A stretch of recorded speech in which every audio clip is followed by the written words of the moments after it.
Bambi Eddy Kenzo Collabo. Bambi Bobi Wine nkwagala nnyo naawe nyamba ompe collabo. Bambi Wizkid lw'omukubo y'omugwe omukuba inbensinga okuba nti njagala era bwande nja kufuna Fellister Akabidde Bobi Wine ne Eddy Kenzo okuba nti obolyawo bayamba music career ye bino n'ebirala byetugenda okuba nti tukutuusaako mwana wa myaka 8 Bambi nanyanzi Faith oba Fellister. Bambi mukyala watu ayagala buyambi okuva ewa Bobi Wine okugata ne musajja mukulu amanyikiddwa nga Elisa Musuza tukaniriza mpola natera ku mukutu gwaffe omuganzi okumanyikiddwa nga Uganda Mukamooli amanyi eddoboozi wa Mutambi Kimso Namalunde Kibweya Maxudi Junior. Wewale kuba nti otambula naffe wewale kuba nti osubscribinga ngoya subscribinga ate nawe atanaba kuba nti osubscribinga kibesero bere nti osubscribinga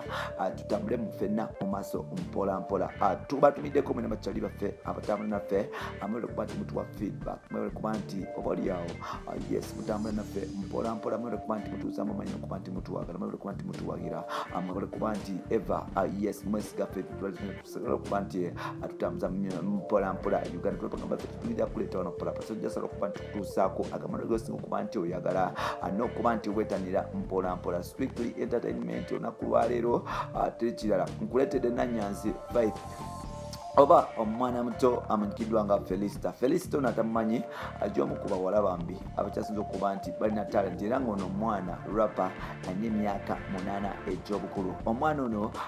yakuzibwa taata we single father nti mama we yamusuulawo Bambi taata we amanyikiddwa nga Nyanzi Michael nasala okuba nti amukuza mpola era nga Fellister ali superstar abeera wali Namungoona era ng'asomera Namungoona mpola alina ebiroto bye mukyala watu byagala okuba nti akola mpola actually like bamutwala studio alina ebiroto byayagala okuba nti atuusaako mpola era ng'olunaku lwaleero alina bavuddeyo n'abaako byayogera mpola. Fellister betumubuzaako why baby kiki oyagala okubeera mu nsi bayimbi kiba oyagala balolomodobo era nga kiki osinga okwagala mu nsi muno. Fellister avudde n'agamba nti obulamu bwe yeebaza nnyo taata we okuba nti yamuintroducinga ku music industry era obulamu bwali buganye nga mama we yamusuulawo tamulaba taata we yasalawo okuba nti akula naye mpola era nga yalabye ebintu ebyenjawulo era avudde n'agamba nti taata we ye maama ye taata era musajja muzira nnyo wabula mukuba nti ayinga music industry yeebazisa taata okuba nti yamukkiriza okuba nti ajoininga music industry n'okuba nti amulirawo mu biseera ebizibu wabula atandise okuba nti tumubuuza ku biroto bye kitayagala okubeera bantu kibasinga okuba nti yegomba n'okuba nti olyawo bamukwatako nga bw'aba miitinga ne bamukwatako oba ne bamuwa oluyimba lusobola okumutwala ku next level olyawo nasigala nga ayogera ku byafaayo ng'omuyimbi w'ettabbo n'okuba nti olyawo akyusa abamiriyo mpola nayingiza ku kasente. Mukyala wattu olunaku lwali tumubuuziza muyimbi ki ng'osinga okuba nti oyagala Uganda na biki by'oyagala okuba nti akukolera. Fellister avudde n'agamba nti Bambi yegomba nnyo president to be next president amanyikiddwa nga Robert Kyagulanyi Ssentamu Lubereta Tembo okubiri mbono yeomu ku bayimbi abakyasinza okuba nti bamwegombesa. Fellister agamba nti tomubuulira bayimbi balala nga Bobi Wine wali agamba nti ayagala nnyo Bobi Wine n'obulamu bwe era nga yalisabye Bambi omusajja wattu abeere nti obaolyawo amukolera ekintu kimu okuba nti yes amuyamba namuwa collabo. Fellister agamba nti Bobi Wine aze akola ebintu byenjawulo obaolyawo abavubuka be bakuze nga balabirako naye ng'omwana omuto ajja abiraba mpola era agamba nti Bobi Wine musajja wa kabi nnyo so n'olwekyo bw'aba nti atandise okuba nti amuwa yes bamuwa collabo Bambi career yes sobola okuba nti etuukako watuuka not only Uganda wabula ku international platform because omwana ono ayagala kuba nti ayagala kubeera wakabi nga basheshe nga basimi era nga bumubuuza bayimbi kibayagala ajja kugamba nti ne Wizkid y'omu ku bayimbi asinga okuba nti ayeta n'okuba nti ayagala. Fellister agamba nti Bobi Wine buli kimu akikoze Bobi Wine wakabi asobola ekyo kyekisera okuba nti naye amuvayo amufaako agamba nti ye obalyawo tasobola kuba nti amuwakalulu because alina emyaka mitono ddala myaka mito naye ate amuwagira buli kimu. Fellister superstar avudde n'alajja n'abamira nagamba nti taata nkwegayiridde bambi nyamba ompe collabo ebeereko nempush nebeereko newentuusa obalyawo nange mbeere nga maze okutukiza Fellister agamba nti okukola ne Bobi Wine oluyimba ye kimumala okuba nti talina tamwagalako ssente tamwagalako kintu kyonna wabula asaba Bobi Wine abe nti abalyawo amuhitinga naye studio abakolere naye oluyimba jjukira nti Fellister y'omu ku ba female rapper betulina mu Uganda whatever the best female rapper ngadira Rachel that means nti ye female best rapper betulina silwakuba nti muto wabula ebintu byakola bambi omwana ono lya tabo omwana ono akuba freestyle buli kyomugamba okukimba kasobola okimba ku myaka 8 gyokka era nga mu Uganda tulina abantu babiri bensobola okuba nti mpa respect tulinamu fresh kid y'omu ku bavubuka abakyasobola okuba nti bakuba rappers nyuma n'okuba nti attitude gyalina abastar n'okuba nti asheninga mu baana bano abato chameleon wa rap oba chameleon mu bato bamuyita fresh kid ate nga Juliana Kanyomos owa abayimbi abakyala mu rap ze Uganda mu bayimbi abakyala bamuyita Fellister the superstar. Fellister agambye nti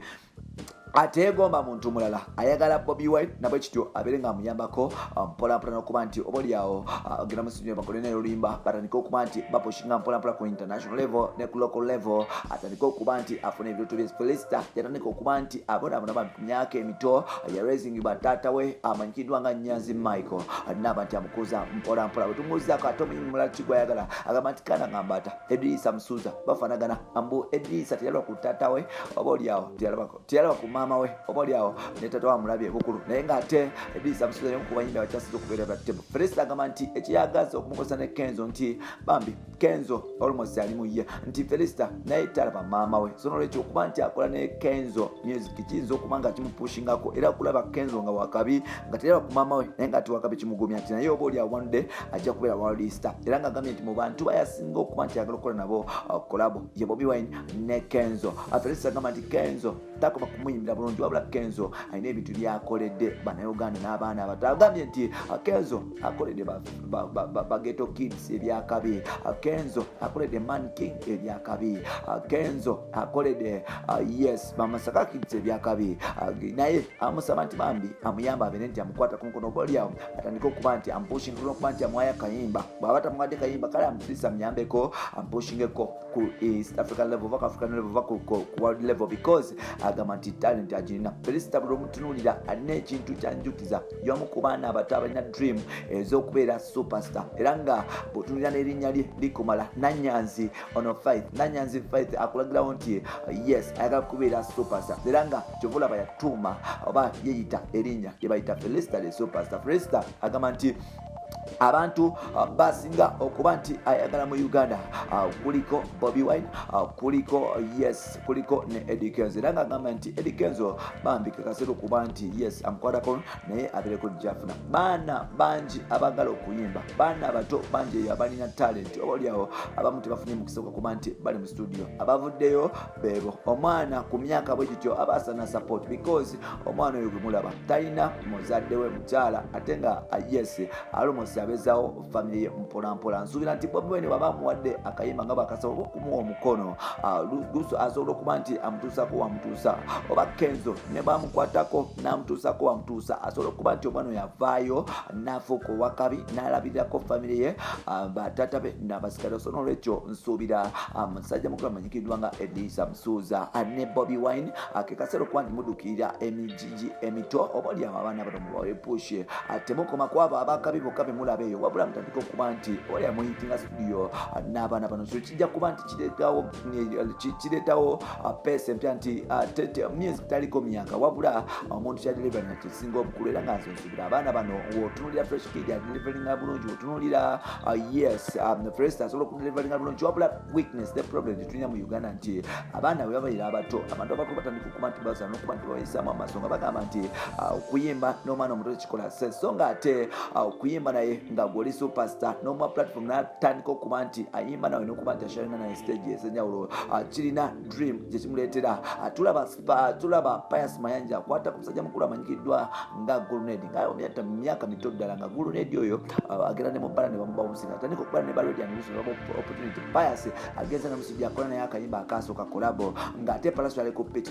tekyaleka Gulunedi kubeera nti aza mabega Gulunedi yatandika okuba nti akyusa obulamu bw'empolampola n'obw'Abaganda n'obw'abaana b'enjawulo yatira pungunete bamukyaleeyo mpola mpola bambi yatira ku motoka ya matoko okujja e Kampala naye ng'ate yali hasola n'aba nti akipambana mu paka e Kampala n'atandika okuba nti akinoonya bwe yavugwa kuba akabina mu opportunity nsuubira guvumenti mu bulamu bwe tajja kuleerera omusajja mukulu amanyikirwa mpola so olwekyo nsuubira Kenzo ne Bobi Wine mufe ku musajja ku mukyalo ono ku mwana muwala amanyikirwa nga Fellister bwe mubanga musobola okumuwa kolabo nsuubira ke kaseera okuba nti mukwatako mpola mpola mwe kolabo naye akivinu bampita ntambi kimusona malonde kibwe Maksudi Junior baddemu okuba nti oleka opinion yo mu comment section olibaddemu okuba nti otuwulira wajja osinzira okuba nti otuwuliriza olibaddemu okuba nti yes otambula naffe ebbanga lyonna webale kuba nti otambula naffe big up on yourself.